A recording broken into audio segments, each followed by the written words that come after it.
আজকে আবার ফিরে এলাম আমি doctor Papri Chattopadhyay science of wellbeing এর 4th সেমিস্টারের স্পিরিচুয়াল ওয়েলবিং এর বাকি অংশ নিয়ে। ইউনিট 1 তোমরা পড়েছো, আজকে পড়বে তোমরা ইউনিট 2। ইউনিট 2 তে রয়েছে মরালিটি অর্থাৎ নৈতিকতা, morality in ancient Indian philosophy, প্রাচীন ভারতীয় দর্শনে নৈতিকতা কিভাবে তার স্থান পেয়েছে, নৈতিকতা, এথিক্স সদাচার, Kohlberg's theory of moral development, নৈতিকতা কিভাবে বিকশিত হয় এই সংক্রান্ত একটি তত্ত্ব উপস্থাপন করেছেন মনোবিদ কোহলবার্গ। আমরা পড়ব সেই তত্ত্বটি, সেই সূত্রে পড়ব হেঞ্জ ডায়লেমা এবং পড়ব connection of spirituality and ethics with morality. কিভাবে আধ্যাত্মিকতা, নৈতিকতা, সদাচার এরা পরস্পরের সঙ্গে সম্পর্কিত। চলো এবার আমরা আমাদের মূল বিষয়বস্তুতে ঢুকে যাই। নৈতিকতা ছোটবেলা থেকে আমরা পারিবারিক সূত্রে, বাবা মার থেকে, বয়স্কদের থেকে, সমাজে শিক্ষকদের থেকে বা অন্যান্য গুরুজনেদের থেকে আমরা নৈতিকতা শিক্ষা পেয়ে থাকি। কিন্তু কেন এর দরকার, কোথায় এর গুরুত্ব, কিভাবে রপ্ত করব, কতখানি রপ্ত করলে সে নৈতিকতা আমাদের জীবনকে সফলতার দিকে, আনন্দের দিকে নিয়ে যাবে, কতটা রপ্ত করতে না পারলে আমরা জীবন যুদ্ধে হেরে যাব বা কোনো নেতিবাচক পরিবেশ সৃষ্টি করব বা নেতিবাচক পরিবেশের মধ্যে গিয়ে পড়ব, এই সব কিছু একটা সূত্রে বাঁধা থাকে, সেগুলি আজকে আমরা জানবো। নৈতিকতা, morality is a deeply personal and subjective concept that is influenced by life experiences, cultural norms, religious beliefs and upbringing. এটা সম্পূর্ণ ব্যক্তিগত এবং একটা নৈর্ব্যক্তিক, একটা সম্পূর্ণ ব্যক্তিগতভাবে প্রত্যক্ষীকরণের মাধ্যমে তৈরি হওয়া একটা অনুভূতি, একটা নিয়ম, যেগুলো আমাদের জীবনকে চালিত করে এবং যেগুলো গড়ে ওঠে আমাদের জীবনের বিভিন্ন অভিজ্ঞতার মধ্যে দিয়ে এবং বিভিন্ন সামাজিক, সাংস্কৃতিক নিয়মাবলী, ধর্মীয় বিশ্বাস, এগুলির মাধ্যমে। No two people grow up in identical circumstances, so each person's moral judgment vary and often significant differences are noticeable. প্রত্যেকটা মানুষ আমরা জন্মগত সূত্রে এবং পারিবারিক সূত্রে সম্পূর্ণ ভিন্ন ভিন্ন পরিবেশে বড় হই, তাই আমাদের প্রত্যেকের নৈতিকতার যে বোধ ভেতরে বা নৈতিকতার যে মানদণ্ড, সেগুলি কিন্তু আমাদের প্রত্যেকের ক্ষেত্রেই স্বতন্ত্র। আমরা নিজেদের মতো করে সেগুলোকে গড়ে তুলি এবং নিজেদের মতো করে সেগুলির রূপ দান করি। কিন্তু সেগুলো কেন আমরা কিভাবে গড়ে তুলি সেটা আমরা জানবো। এই যে ডিফারেন্স, প্রত্যেক মানুষের সঙ্গে প্রত্যেক মানুষের নৈতিকতার পার্থক্য, তৎসত্ত্বেও সামাজিকভাবে, সামগ্রিকভাবে, সার্বজনীনভাবে প্রত্যেকটা ব্যক্তি একই কিছু সার্বজনীন নিয়মাবলীর মধ্যে দিয়ে নিজেদের জীবনটা অতিবাহিত করছে। প্রত্যেকের নিজেদের নৈতিকতার মধ্যে পার্থক্য সত্ত্বেও প্রত্যেকে কিভাবে একই সাথে সমাজে বাস করছে, এগুলি জানা খুবই গুরুত্বপূর্ণ। Some moral values what can be defined as universal, একটু আগে বললাম কিছু নৈতিক ভ্যালু থাকে যেগুলি কিন্তু সর্বজনীন, যেগুলি কিন্তু সামগ্রিক, প্রত্যেকে সেগুলি পালন করে, নয়তো সমাজ ব্যবস্থা ভেঙে যেত। একটি সমাজ যখন পরিচালিত হয় তার নির্দিষ্ট কিছু নৈতিক মূল্যবোধ বা নৈতিক নিয়মাবলী আমাদের রপ্ত করতে হয়, that arise from basic human nature and emotions, wisdom, courage, justice and self-restraint. এই যে সার্বজনীন যে বিষয়গুলো নৈতিকতা সম্পর্কিত, সেগুলো আমাদের রপ্ত করতে হয়, সেগুলি তৈরি হয় আমাদের মানুষের যে নিজস্ব প্রকৃতি, তার উপর ভিত্তি করে, তার আবেগের উপর ভিত্তি করে, তার জ্ঞান, তার বিচার, তার সংযম, এগুলির উপর ভিত্তি করে সেই সর্বজনীন নৈতিকতা বোধগুলো আমরা গড়ে তুলি। In other words, morality is a system of principles concerning what is right and wrong behavior, often based on social, ethical or religious codes. আরো ভালোভাবে বলতে গেলে নৈতিকতা হলো ঠিক এবং ভুল, ভালো এবং খারাপের একটি সীমারেখা বোঝার কতগুলি নিয়ম, যে নিয়মগুলো গড়ে ওঠে ধর্মীয় কিছু নিয়মাবলীর মাধ্যমে, সদাচার এবং সামাজিক, এই 3 ধরনের যাপন, 3 ধরনের জ্ঞান, তার দ্বারা আমাদের প্রত্যেকের ভেতরের নৈতিকতা গঠিত হয়।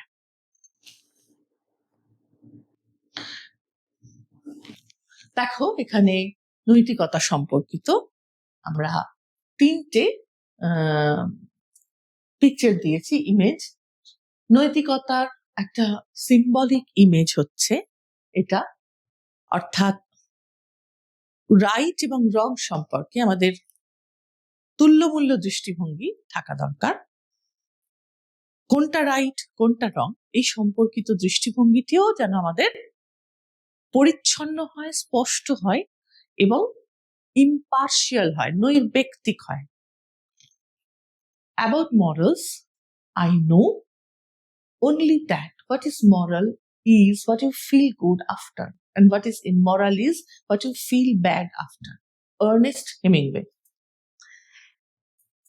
এই বিশিষ্ট কবি, তিনি মরালিটি সম্পর্কে বা নৈতিকতা সম্পর্কে একটা খুব ভালো কথা বলেছিলেন। সেটি হলো, নৈতিকতা হলো এমন কিছু যেটি পালনের মাধ্যমে আমাদের একটা ফিল গুড ব্যাপার হবে, আমরা একটা আনন্দ বা পরিতৃপ্তি বা একটা সন্তুষ্টি বা একটা ইতিবাচক অনুভূতি প্রাপ্ত হব। ঠিক তার উল্টো, আমাদের অনৈতিক আচরণ আমরা যদি করি, তাহলে আমাদের মধ্যে একটা খারাপ লাগা, একটা পাপ বোধ জন্ম নেবে। কারণ নৈতিক যে কোনো নিয়মাবলী আমরা ছোট থেকে বিভিন্ন সূত্রে আহরণ করি, জানি, এবং তার দ্বারা আমাদের ভিতরের যে বিবেকবোধ সেটা গঠিত হয়। তাই সেই জাতীয় আচরণ যদি আমরা না করি, আমাদের কোথাও একটা ভালো থাকাটাকে নষ্ট করে দেয়। হয়তো জেদ দেখিয়ে, হয়তো স্বভাবগতভাবে, নানা রকম কুঅভ্যাসের দ্বারা পরিচালিত হয়ে, নানা রকম মিথ্যা বিভ্রমের দ্বারা পরিচালিত হয়ে আমরা অনেক সময় ভুল বা খারাপ কাজ করে থাকি, কিন্তু তারপরে আমাদের একটি খারাপ লাগা বা পাপবোধ তৈরি হবে, যা আমাদের পরবর্তীকালে সেই ইমমরাল ওয়ে থেকে আমাদের সরিয়ে দেবে, সরাতে সাহায্য করবে, বা আমরা নিজেরাও সরে আসব। এখানে মরালিটির কনসেপ্টটা ভীষণ, আমরা মরালিটি বলতে আমরা অনেক কিছুর সাথে সেটা সম্পৃক্ত, যেমন এথিক্স, যেমন ভ্যালুস, মূল্যবোধ, স্ট্যান্ডার্ড বা নর্মস, এরকম অনেক কিছুর সাথে এটা সম্পৃক্ত বিষয়। রাইট রং, সোশ্যাল লার্নিং, তারপর আপব্রিঙ্গিং, এইরকম বহু বিষয়ের সঙ্গে নৈতিকতা জড়িত, যার উপর ভিত্তি করে নৈতিকতা গড়ে ওঠে এবং নৈতিকতার দ্বারা আমরা পরিচালিত হই। এবার দেখব আমাদের প্রাচীন ভারতীয় দর্শন কিভাবে নৈতিকতাকে তুলে ধরেছে। নৈতিকতার যে লালন পালন, নৈতিকতা সম্পর্কে যে আমাদের জ্ঞান এবং নৈতিকতার প্রতি আমাদের যে ইনক্লিনেশন, সেটা কিন্তু আজকে নয়, সমাজ ব্যবস্থা যবে থেকে গড়ে উঠেছে একদম আদি যুগ থেকে, অত্যন্ত প্রাচীন ভারতীয় দর্শন তখন থেকে নৈতিকতার বার্তা প্রচার করছে।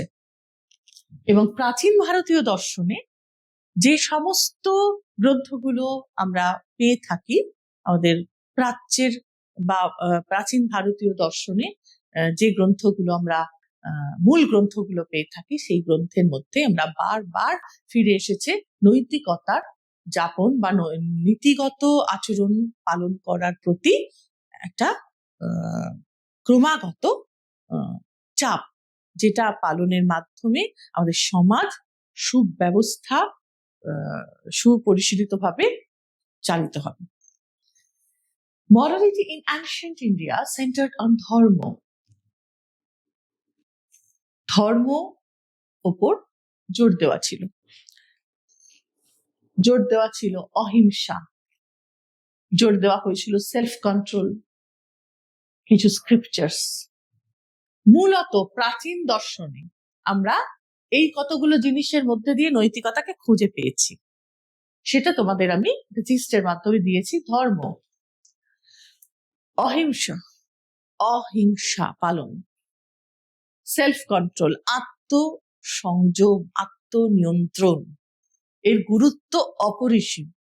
প্রাচীন ভারতীয় দর্শন বা প্রাচ্যের দর্শন প্রথম থেকে এই আত্মশৃঙ্খলা বা আত্মসংযমের উপর বিশেষভাবে গুরুত্ব দিয়েছে। এছাড়া রয়েছে কিছু বেদ, উপনিষদ বা মহাকাব্য থেকে পাওয়া কিছু স্ক্রিপচার্স বা রুল বা বাণী, যেগুলো থেকে আমরা নৈতিকতাকে পেয়ে থাকি প্রাচীন ভারতীয় দর্শন। The purpose of nurturing morality is social stability and individual spiritual growth. এটা ভীষণ উল্লেখযোগ্য একটা ব্যাপার। কেন করব, কেন নৈতিক যাপন আমরা করব? প্রথম থেকে আমি বলছি, সমাজকে সুপরিশীলিতভাবে সুন্দরভাবে পরিচালিত হতে দিতে যদি হতে দেওয়ার প্রয়োজনীয়তা আমাদের মধ্যে থাকে, তখনই আমরা নৈতিকতা পালন করব আমাদের আচরণ। আমরা যদি সকলে মিলে নৈতিকতার বাইরে অনৈতিক জীবনযাপন করি, কোনো সমাজ ব্যবস্থা কোনো দিন টিকবে না, এবং সেখানে হিংসা, দেশ, খুনোখুনি এগুলি ক্রমাগত বৃদ্ধি পাবে। এবং একসময় যদি এর চরম রূপকে আমরা কল্পনা করি, আমরা দেখব যে কোনো জীব জগৎই ধ্বংসের দিকে চলে যাচ্ছে। শুধু মানুষ নিজেকে ধ্বংস করবে না, মানুষের ঈর্ষা, মানুষের দেশ, মানুষের অসংযম, মানুষের লোভ সমগ্র প্রাণী জগৎ, জীব জগৎকেই ধ্বংসের দিকে টেনে নিয়ে যাবে।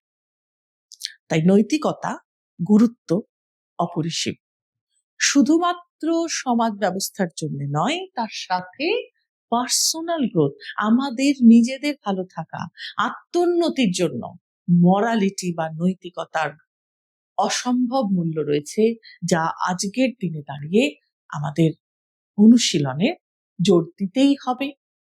আজকের দিনের জন্য নৈতিকতার মূলক যাপন বা নৈতিকতা কাকে বলে ঠিক এক্স্যাক্টলি সেটা জানাটা খুব জরুরি। এই অনুশীলন আমাদের ক্রমাগত আত্মসংযম বা ভালো থাকার দিকে অনুপ্রাণিত করবে।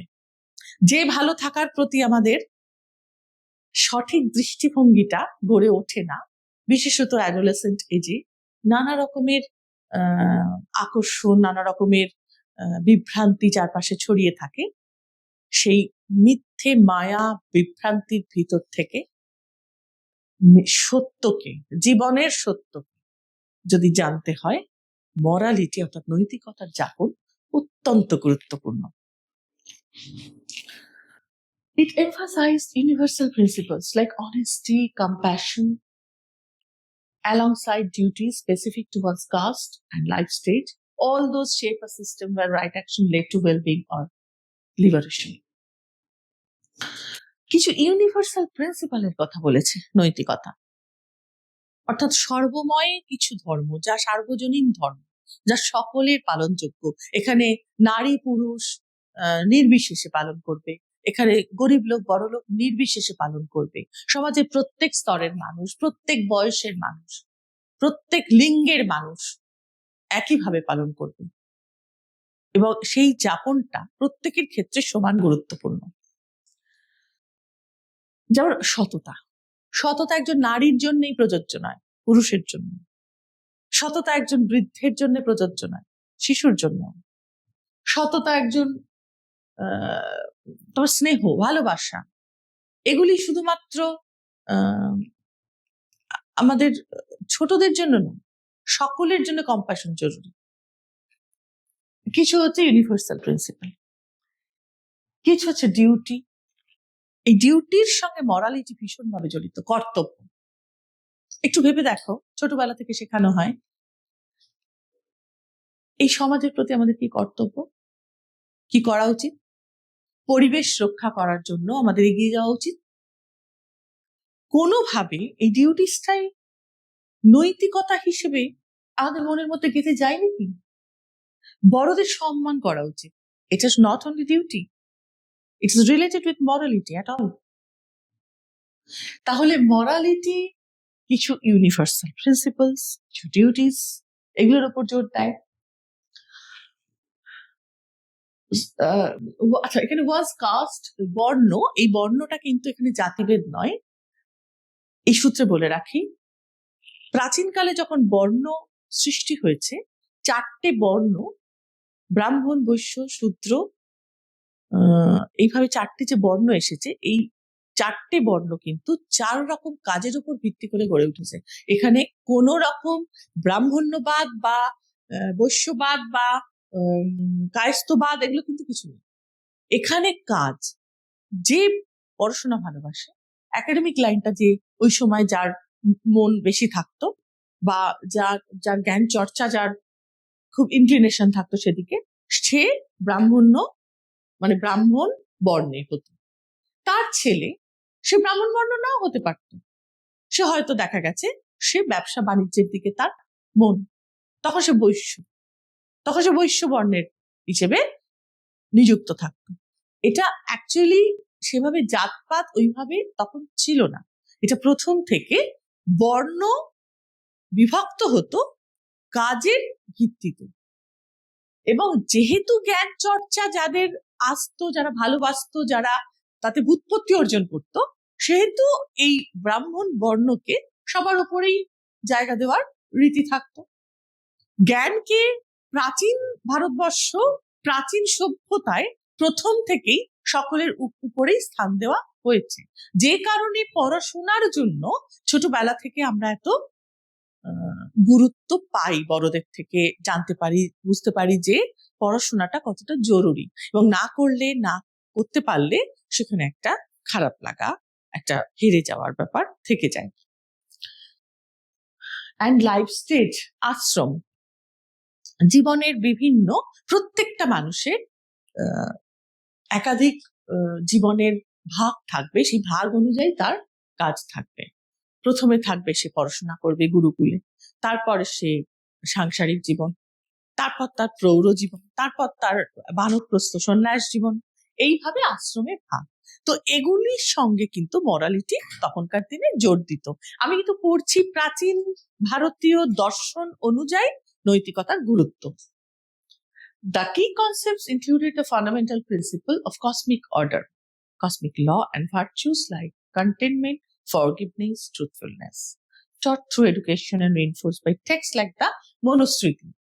ফান্ডামেন্টাল প্রিন্সিপাল, যে একদম যে ভিত্তিমূলক যে নীতিগুলো নৈতিকতার, সেই নীতিগুলো কিন্তু মানে কাদের সাথে জড়িত? মহাজাগতিক কিছু নির্দেশ। এখানে মহাজাগতিক নির্দেশ মানে আকাশ থেকে ভেসে আসা নয়, সকল মানুষের সঙ্গে সম্পৃক্তভাবে সকল জীবজগৎ একভাবে একটি জায়গা থেকে উৎপত্তি, এবং প্রত্যেকের সঙ্গে সম্পৃক্ত রয়েছে। প্রতিটি প্রাণের সাথে সম্পৃক্ত। এরকম একটা ইউনাইটেড একটি কনসেপ্ট প্রথম থেকে নৈতিকতার আনা হয়েছিল, এবং তার ফলে এখানে নৈতিকতার যাপনটা হচ্ছে যে আমি যখন অন্য মানুষের সঙ্গে এক, অন্য জীবের সাথে এক, কারণ এক প্রাণগত সূত্রে আমরা প্রত্যেকে এক, তাহলে আমাদের হিংসা, দেশ, রাগ নিশ্চয়ই আমরা নিজেদের যে সৃষ্টিগতভাবে আমরা এক, সেই জাতির প্রতি আমরা পোষণ করব না। এরকম একটা ইউনাইটেডনেস বা কালেকটিভনেস আমাদের ভিতরে প্রথিত করার একটা চেষ্টা প্রাচীন ভারতীয় দর্শনে ছিল। আমাদের দর্শনের যেটা one of the main theme.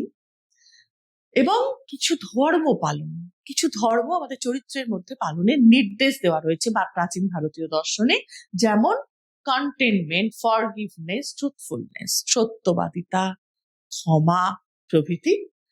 এবং এগুলো এগুলো যে নির্দেশ দেওয়া হচ্ছে, যেগুলো মানো, এগুলো তোমাদের আচরণের সঙ্গে যাপন করো, সেগুলো আস্ত মনুস্মৃতি এবং এছাড়াও অন্যান্য অনেক বইতে, সেই বই পুঁথি যারা পড়তেন তারা সেগুলি মুখে মুখে, তখন তো এত প্রিন্ট মিডিয়া ছিল না, এই পণ্ডিত ব্যক্তিরা সেটি রচনা করতেন বিভিন্ন শাস্ত্র থেকে, এবং সেইগুলি বারবার কালচার করা হতো বিভিন্ন আসরে বা বিভিন্ন ভাবে ছাত্রছাত্রীদের মধ্যে, সেইগুলি লোক মুখে প্রত্যেকের মধ্যে ছড়িয়ে দেওয়া হতো, যাতে প্রত্যেকের যাপনে এগুলি যাপিত হয়।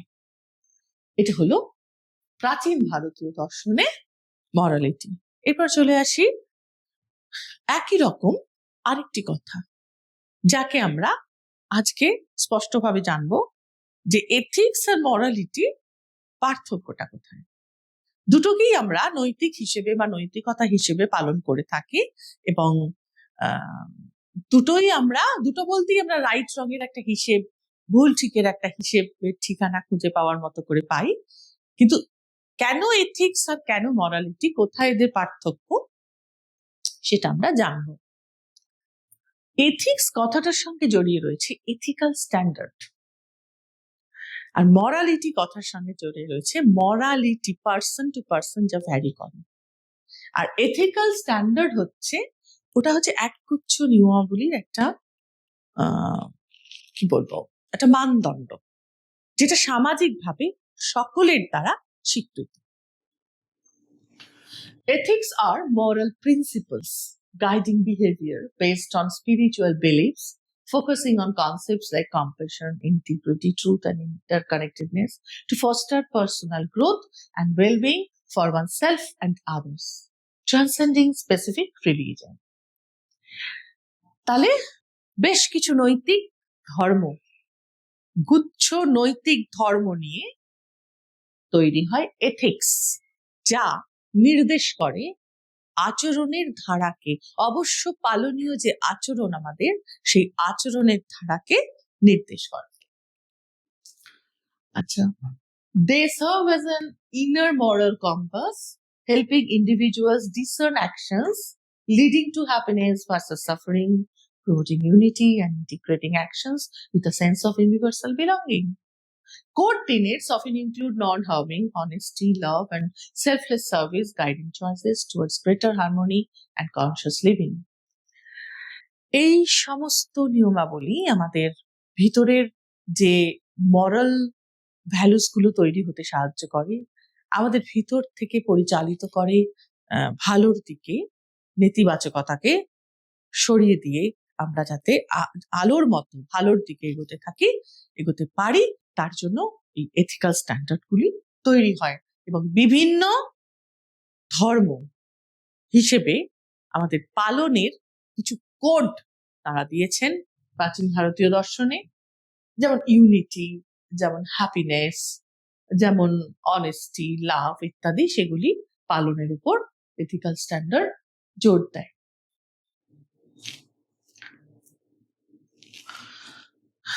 এখানে দেখব এথিক্স, সদাচার, সদাচারের সঙ্গে কি কি জড়িত। অবশ্যই আমরা যখন এথিক্স জেনে যাই, সামাজিকভাবে আমরা নিয়মাবলীগুলো, নৈতিকতার নিয়মাবলীগুলো কি হবে, পালনীয় কি হবে তা জেনে যাই, তখন আমরা এইগুলো সম্পর্কেও সচেতন হয়ে যাই। যেমন কনসায়েন্স, আমাদের বিবেকবোধ সুগঠিত হয়ে যায়। চয়েস, আমাদের নির্বাচন আসে, জীবনের প্রতি প্রত্যেকটি সিদ্ধান্তের প্রতি সঠিক নির্বাচন তৈরি হয়। অনার, আমরা নিজেরা নিজেদেরও শুধু সম্মান দিই না, অন্যকে সম্মান দিই, সমাজের অন্যান্যদের সম্মান দিই। ভ্যালু, মূল্যবোধ তৈরি হয়, ইন্টিগ্রিটি তৈরি হয় আমাদের মধ্যে, মরালিটি তৈরি হয়, প্রিন্সিপালস, আমাদের মধ্যে নানা রকম ধর্মের লালন পালন তৈরি হয়, অনেস্টি, রাইট, ফেয়ারনেস, রেসপন্সিবিলিটি জাগে সমাজের প্রতি, নিজের প্রতি আমাদের দায়িত্ববোধ জেগে ওঠে, কোনটা ভুল কোনটা ঠিক আমরা জানতে পারি। এই অনেক কিছু সম্পর্কে আমাদের ভিতরের, আমাদের ইনার যে আচরণ পালন করার যে প্রবণতাগুলো, সেগুলি পরিমার্জিত হয়, পরিশীলিত হয়। এখানে আরেকটা দেখছি, what is ethical behaviour. Ethical behaviour তাহলে কি? Ethical behaviour means knowing the difference between right and রং। এটা একদম সোজা সাপটা ভাষায় বলা আছে, এখানে ভুল আর ঠিকের মধ্যে পার্থক্য করতে শেখা মানেই আমার মধ্যে এথিক্যাল নলেজ ডেভেলপ করে গেছে। Consciously choosing to do right, are not only জানা, অনেকেই জানে, কিন্তু সেই অনুযায়ী রাইট পথটা চলতে পারে কজন। অবশ্যই এথিক্যাল বিহেভিয়ার সেটাই যে ব্যক্তি এটা জানছে রাইট এন্ড রং এর মধ্যে ডিফারেন্স, এবং কনসিয়াসলি সে ঠিক পথটা বেছে নিচ্ছে, যাপন করছে। এরপর চলে এলাম একটা খুব ইন্টারেস্টিং থিওরিতে। যদিও নামে থিওরি, তত্ত্বের কচকচানির থেকেও এখানে ইন্টারেস্টিং হবে যে আমাদের ভেতরে এই নৈতিকতা কিভাবে জাগ্রত হয়, কিভাবে গঠিত হয়। বিশিষ্ট মনোবিদ কোহলবার্গ তিনি এই তত্ত্বের অবতারণা করেছেন। Kohlberg's theory of moral development proposed that individuals progress through 6 stages of moral reasoning, which are grouped into 3 levels: pre-conventional, conventional, and post-conventional. উনি তত্ত্বের মাধ্যমে দেখিয়েছেন 6টা ধাপে ব্যক্তির মধ্যে নৈতিকতা জাগ্রত হয়, গঠিত হয়। আর এই 6টা ধাপ 3টে পর্যায়ে ধীরে ধীরে এগোয়। 3টে পর্যায় কি কি? Pre-conventional, conventional, post-conventional. 3টে পর্যায়ে 6টা ধাপে ব্যক্তির মধ্যে কিভাবে নৈতিকতা জাগছে আমরা এবার দেখে নিই। প্রথম পর্যায় প্রি কনভেনশনাল মরালিটি, একদম শিশুর মধ্যে। ধীরে ধীরে যখন বাবা মা, সমাজ তাকে শিক্ষা দিচ্ছে কি করা উচিত কি করা উচিত নয়, সে জানছে, আস্তে আস্তে নৈতিকতা সম্পর্কে তার জ্ঞান পরিস্ফুট হচ্ছে। সে কিভাবে যাচ্ছে? প্রথমেই তার মধ্যে ওবেডিয়েন্স আর পানিশমেন্ট, অর্থাৎ শাস্তি এড়াতে সে প্রথম নৈতিক স্টেপটি নিচ্ছে। প্রথম সে জানছে যে এই কাজটা ভালো কি মন্দ জানে না, সে জানছে এই কাজটা করতে হবে আমাকে পানিশমেন্ট এড়াতে, শাস্তি এড়াতে। ছোটবেলায় একদম শিশু এভাবেই শেখে, এটা করলে বকা খাবো, ওটা করলে মার খাবো, এটা করলে ধাক্কা খাবো, ওটা করলে আমি আঘাত পাবো। এই শাস্তি এড়াতে তার ভেতর কোনো বোধ তখনও জাগ্রত হয়নি। এই যে moral decisions are based on avoiding punishment, an action is wrong if it leads to punishment. Next stage 2, pre-conventionally next ধাপটা আসে self-interest orientation. Individuals recognize that others also have their own interest and start to understand that good behavior is a way to get rewards or have their needs met. এরপর এই next ধাপে সে না নিজের চাহিদাগুলো সম্পর্কে সচেতন হয়, আর সেটা আস্তে আস্তে বুঝতে শেখে যে তার ভালো ব্যবহার তার ওই চাহিদা মেটাতে সাহায্য করবে। এইবার তার মধ্যে ডেভেলপ করছে ভালো আচরণ। প্রথমে সে শিখেছে ওটা করতে দিন, ভালো মন্দ জানেন না।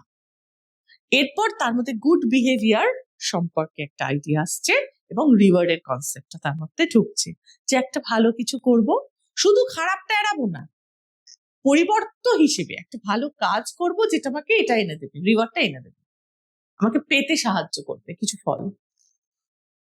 এই দুটো হয়ে গেল pre conventional stage. Second stage হচ্ছে কনভেনশনাল মরালিটি। এখানে কি শিখছে বাচ্চা? এর প্রথম যে ধাপ সেখানে শিখছে গুড ইন্টারপার্সোনাল রিলেশনশিপস। অর্থাৎ morality is defined as acting in ways that please or help others and are approved of by them. Good behavior is driven by the desire to be seen as a good person by those close to you. ও ভালো হতে চাইছে এবার, ও শুধু ভালো আচরণ করছে না, ও ভালো মানুষ হলে তার স্বীকৃতি আসবে অন্যদের কাছে। এই স্বীকৃতি, এই ভালো মানুষ হিসেবে নিজের ইমেজ তৈরি, ধীরে ধীরে সেই দিকে সে যাচ্ছে, তার নৈতিকতা তাকে নিয়ে যাচ্ছে, নৈতিকতার ডেভেলপমেন্ট হচ্ছে। অর্থাৎ তাকে যদি ভালো বলে, সে যদি ভালো ব্যবহার করে, অর্থাৎ এর আগের স্টেপে যে সে ভালো ব্যবহারটা রিওয়ার্ডের জন্য করছে, এখন সে রিওয়ার্ডের থেকেও তার বড় হচ্ছে সামাজিক স্বীকৃতি, সমাজের অন্যান্যদের কাছে তার ভালো ভাবমূর্তি, অর্থাৎ সামাজিক বোধ জাগছে তার মধ্যে। নেক্সট দেখো stage 4, authority and social order maintaining orientation. Individuals focus on maintaining social order and upholding the law to avoid guilt and the disapproval of society. এরপর সে ছোট ছোট ব্যাপারে শাস্তি আর পুরস্কার ভাবছে না, সে বৃহত্তর সমাজের যে নীতি, প্রথা, পালনীয় আচরণ, এগুলি সম্পর্কে ওয়াকিবহাল হচ্ছে। এবং এটা না মানলে সে শুধু পারিবারিক সূত্রে নয়, বৃহত্তর জগতে সে শাস্তি পাবে, মানে সমাজ থেকে তাকে শাস্তি দেওয়া হবে। শাস্তি সম্পর্কিত তার একটা বৃহত্তর ধারণা করে উঠছে, এবং তার থেকে বড় কথা, সে মানুষের চোখে ছোট হয়ে যাবে এবং মানুষজন তাকে অস্বীকার করবে এবং তাকে অসম্মান করবে। এইটা তার ভেতর আসছে, ধীরে ধীরে একটি বৃহত্তর অর্থ তার কাছে ধরা দিচ্ছে। এরপর দেখব লেভেল 3, পোস্ট কনভেনশনাল মরালিটি। এখানে পঞ্চম ধাপে তার কি গড়ে উঠছে? Social contract orientation. Individuals view laws as social contracts that can be changed for the good of society. They understand that laws are relative and that there are times when laws can be broken to protect individual rights and the common good. এইখানে এসে stage 5-এ ব্যক্তির মধ্যে সত্যিকারের ব্যক্তিত্বের উন্মোচন ঘটছে। সে ধীরে ধীরে রিয়েলাইজ করছে সমাজের এই যে ল, সামাজিক নীতি নিয়ম, এর ঊর্ধ্বে মানুষের ভালো, মানুষের কল্যাণ। তখন সে এই ভিউজটা তার গড়ে উঠছে তার মধ্যে, যে এই সামাজিক নীতিটা না থাকলে মানুষের অনেক ভালো হতো, বা ওই সামাজিক নীতিটা দরকার যেটা মানুষকে আরো ভালোর দিকে নিয়ে যাবে। অর্থাৎ লয়ের ব্যাখ্যা, লয়ের ইন্টারপ্রিটেশন, লয়ের সমালোচনা করার মতো তার দৃষ্টিভঙ্গি তৈরি হচ্ছে, তার নিজস্ব মতামত তৈরি হচ্ছে। এরপর আসছে finally stage 6, universal ethical principles. এখানে morality is based on abstract self-chosen ethical principles like justice, dignity and equality. Decisions are guided by one's conscience and actions are based on universal principles even if they conflict with laws and social norms. যদিও ব্যক্তির মধ্যে এই স্টেজের মতো এতটা দ্বিধাদ্বন্দ্ব সামাজিক রীতিনীতির প্রতি নেই, সে মানছে সামাজিক রীতিনীতি, কিন্তু সম্পূর্ণ তার নিজের মতো করে নৈতিকতা সম্পর্কিত একটা ধারণা তৈরি হচ্ছে, যেটি তাকে পার্সোনালি অনেক সময় লয়ের বিরুদ্ধে গিয়েও, যাক এটা তো একজনের ভালো হলো, ঠিক আছে, তার ভেতরে যে কনসায়েন্স সেটা কিন্তু তাকে সিক করে তুলবে না। কোনো এমন কাজ আমরা করে থাকি অনেক সময় যে হয়তো মনে হবে আপাত দৃষ্টিতে সামাজিকভাবে যেটা অন্যায়, কিন্তু কোনো বৃহত্তর কল্যাণে যদি সেটা হয়ে থাকে তখন আমাদের বিবেক আমাদের খোঁচা দেবে না। এটাই হচ্ছে পরিণত ষষ্ঠ পর্যায়ে মানুষের হয়ে থাকে, যে ঠিক আছে ওটা আমি একজনের ভালোর জন্য করেছি, ওটা না করলে রীতিনীতি হয়তো আমাকে বলবে যে আমি খারাপ, কিন্তু ওটাতে কারোর কোনো ক্ষতি হয়নি। এই তুল্যমূল্য বিচারটা ব্যক্তি করতে শিখে যায়। এই যে সুন্দর তত্ত্বটা আমরা দেখলাম কিভাবে নৈতিকতা আমাদের মধ্যে বর্ধিত হয়, সেই সূত্রে একটা গল্প তোমাদের এবার আমি বলবো। গল্প নয়, এটা কোহুল বার্গ এই এক্সপেরিমেন্টটা করেছিলেন, এবং এই এক্সপেরিমেন্টের দ্বারা তিনি কি বুঝিয়েছিলেন সেটা একটু তোমাদের বলবো। দেখো, হেঞ্জ ডায়ালেম্মা বলে এটা, ওনার এই এক্সপেরিমেন্টটাকে বা বিষয়টাকে। হেঞ্জ বলে একটি লোকের উপর তিনি এক্সপেরিমেন্ট করেন। অ্যাকচুয়ালি হেইঞ্জের জীবনের একটা ঘটনা ঘটেছিল। Henge dilemma is a frequently used example in many ethics and morality classes. The Henge dilemma is a famous ethical scenario used by psychologist Lawrence Kohlberg to study moral development. Lawrence Kohlberg এই হেইঞ্জের এক্সপেরিমেন্টটাকে উনি তুলে ধরেন তার নৈতিক তত্ত্বের support হিসেবে। A man named Henge who once decided whether to steal an unaffordable life-saving drug for his dying wife faced conflicts between laws and moral duties to classify reasoning into different stages of morality. তো একটি লোক Heinz সে তার এমন একটি কাজ করেছিল যেটাকে আমরা এই তিনটে যে স্টেজ আমরা এর আগে দেখলাম, প্রি কনভেনশনাল, কনভেনশনাল এবং পোস্ট কনভেনশনাল, এই তিনটে স্টেজে মানুষের যে নৈতিকতা ডেভেলপ করছে তার মূল্যে দ্বারা মূল্যায়ন করে তিনি 3 রকম উত্তর পেয়েছিলেন। আমরা আসি গল্পে। Heinz's wife was dying from a particular type of cancer. Doctors said a new drug might save her. The drug had been discovered by a local chemist and the Heinz tried desperately to buy some, but the chemist was charging 10 times the money it cost to make the drug, and this was much more than the Heinz could afford. Heinz's স্ত্রী ক্যান্সারে আক্রান্ত, Heinz মরিয়া, তার ওষুধ লাগবে। Doctor বললেন এর একটা ওষুধ আছে, এটা একটা লোকাল কেমিস্ট আবিষ্কার করেছে, এটা কোনো বাজারে আসেনি, তুমি যদি ওই লোকাল কেমিস্টের সঙ্গে যোগাযোগ করে আনতে পারো then you can save your wife. তো উনি গেলেন। লোকাল কেমিস্ট সুযোগ বুঝে এরকম একটা মরণ ব্যাধি উনি দাম চড়িয়ে দিলেন 10 গুণ, যেটা হেইঞ্জের দেওয়ার ক্ষমতা নেই। Henge could only raise half the money even after help from family and friends. He explained to the chemist that his wife was dying and asked if he could have the drug cheaper or pay the rest of the money later. The chemist refused, saying that he had discovered the drug and was going to make money from it. The husband was desperate to save his wife. ও গিয়ে বলল যে আমি অর্ধেক টাকা জোগাড় করতে পেরেছি বাবা, কষ্টের সৃষ্টি, একে যে আমি পুরোটা পারবো না, আমার স্ত্রী মরে যাচ্ছে, তুমি আমাকে দাও। কিন্তু সে রাজি কিছুতেই হলো না। অনেক অনুনয় বিনয়ের পর ও কি করলো, so later that night he broke into chemists and stole the drug. সে ওই কেমিস্টের দোকান ভাঙচুর করে ঔষধ চুরি করলো। Should Heinz have broken into the laboratory to steal the drug for his wife? এটা কি ঠিক হয়েছে নাকি হয়নি? কি হয়েছে এটা? যে প্রি কনভেনশনাল থাকবে, প্রি কনভেনশনাল স্টেজে যখন এই গল্পটা উত্থাপন করেন কোহলবার্গ, প্রি কনভেনশনাল স্টেজে থাকা বাচ্চারা বলে এটা একদম উচিত হয়নি, ওর জেলে যাওয়া উচিত। যখন কনভেনশনাল স্টেজের বাচ্চাদের কাছে মানে মানুষের কাছে কোহলবার্গ এই গল্পটি বলে, তারা বলেন যে ওর কোনোভাবে এই অন্যায় কাজটা করা উচিত হয়নি, কোনোভাবে ওর ম্যানেজ করা উচিত ছিল অন্তত। যখন লাস্ট স্টেজে, পোস্ট কনভেনশনাল স্টেজে এই প্রশ্নটা রাখা হয়, তখন কিন্তু প্রাপ্তবয়স্ক ব্যক্তিরা, পরিণত বয়স্ক ব্যক্তিরা তারা বলেন না, যেহেতু জীবন মরণের প্রশ্ন, সেহেতু মৃত্যুর দিকে তার স্ত্রীকে ঠেলে দিচ্ছে যেটা, যে কাজ, সেই কাজের থেকে চুরিটা কম অনৈতিক।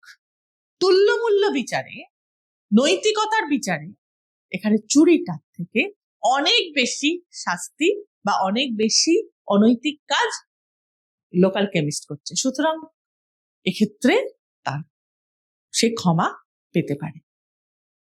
তাহলে নৈতিকতার যে বোধটা আমাদের মধ্যে গড়ে উঠছে, সেটা কি সুন্দরভাবে গড়ে উঠছে কোহলবার্গ দেখিয়েছেন, আমরা দেখলাম।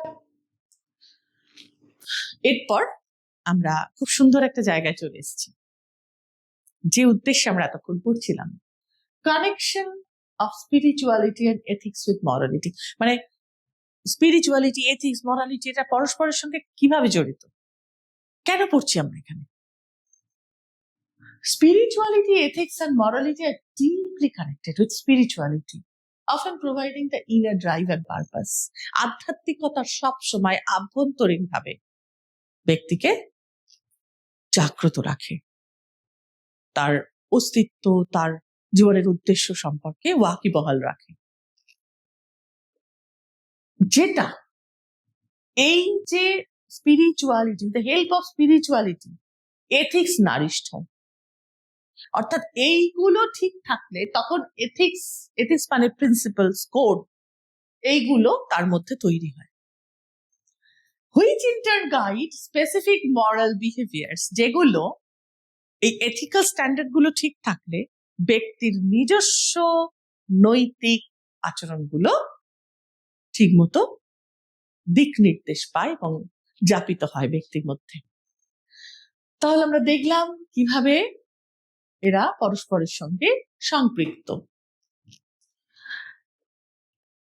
স্পিরিচুয়ালিটি আর মরালিটি কিভাবে কানেক্ট হচ্ছে? Spirituality often provides the why, purpose, meaning, connection to the sacred universal that fuels moral action. অর্থাৎ স্পিরিচুয়ালিটি যে আমাদের যে বোধ দিচ্ছে, ভেতরে যে বোধ তৈরি করছে কিসের প্রতি? জীবনের অর্থের প্রতি, উদ্দেশ্যের প্রতি, আমাদের সার্বজনীন কানেকশন, ইন্টারকানেক্টেডনেস এর প্রতি, সেটা কিন্তু আমাকে মরালিটি মেনটেন করতে সাহায্য করছে। With spiritual practices like meditation and prayer fostering inner values that lead to ethical behavior. Though some view morality as separate or even conflicting with religion. যদিও অনেকে রিলিজিয়াস প্র্যাকটিসের সঙ্গে মরালিটিকে গুলিয়ে ফেলে, একদমই তা নয়। মরালিটি একটা সম্পূর্ণ একটা স্পেসিফিক সোশ্যাল স্ট্যান্ডার্ড, যেখানে ব্যক্তি উইদাউট স্পিরিচুয়ালিটি, উইদাউট রিলিজিয়ান অনেক মানুষ চলতে পারে, কিন্তু without morality nobody can grow up.